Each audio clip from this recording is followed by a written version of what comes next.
Assalamualaikum warahmatullahi wabarakatuh. Apa kabar teman-teman semua? Semoga selalu sehat dan selalu dalam lindungan Allah Subhanahu wa Ta'ala. Welcome back to my channel Kelas Misteri Man. Alhamdulillah, puji syukur kita panjatkan kehadirat Allah karena kita dapat belajar bersama dalam series pengantar ekonomi.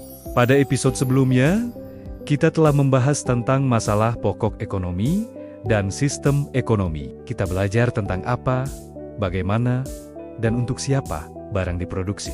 Nah, pada episode kali ini, kita akan memasuki salah satu konsep paling penting dalam ekonomi mikro, yaitu permintaan atau demand. Hampir semua aktivitas ekonomi sebagai konsumen berkaitan dengan permintaan, seperti membeli makanan, memesan transportasi online, hingga memilih jurusan kuliah. Teman-teman, bayangkan sebuah situasi.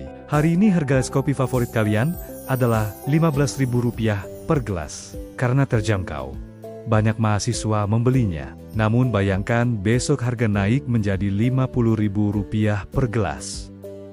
Kira-kira apa yang akan terjadi? Apakah jumlah pembelinya tetap sama?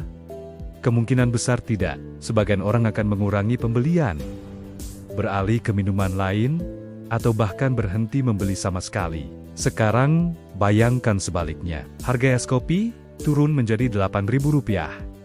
Apa yang terjadi? Kemungkinan besar, jumlah pembelinya meningkat. Dalam ekonomi, permintaan adalah jumlah barang atau jasa yang ingin dan mampu dibeli oleh konsumen pada berbagai tingkat harga dalam periode tertentu. Jika seseorang ingin mobil mewah tapi tidak mampu membelinya, itu belum dianggap permintaan efektif. Permintaan harus didukung kemampuan membeli. Hukum permintaan menyatakan, jika harga naik, jumlah barang yang diminta menurun. Sebaliknya, jika harga turun, jumlah barang yang diminta meningkat. Misalnya harga ayam goreng Rp30.000, pembeli 100 orang. Namun, saat harga turun ke Rp15.000, pembeli naik menjadi 220 orang. Ada beberapa alasan hukum ini berlaku.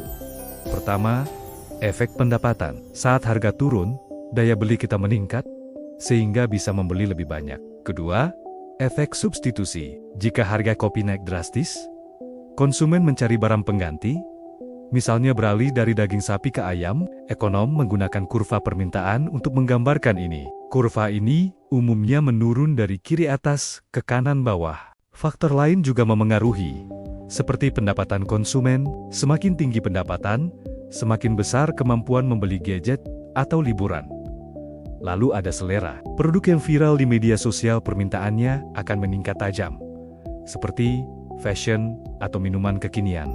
Barang komplementer juga berpengaruh. Jika harga mobil turun, permintaan bensin sebagai pelengkapnya akan berpotensi ikut meningkat. Perhatikan perbedaan pergerakan dan pergeseran kurva. Pergerakan terjadi karena harga barang itu sendiri, sedangkan pergeseran karena faktor lain seperti pendapatan. Contoh nyata saat pandemi, permintaan masker meningkat tajam karena kebutuhan berubah, bukan karena harga turun. Ini adalah pergeseran kurva. Sebagai kesimpulan, permintaan adalah cerminan keputusan kita setiap hari. Memahami permintaan berarti memahami bagaimana manusia membuat pilihan ekonomi. Terima kasih sudah menyimak episode ini. Jika bermanfaat, jangan lupa like, komen, dan share video ini kepada teman-teman lainnya.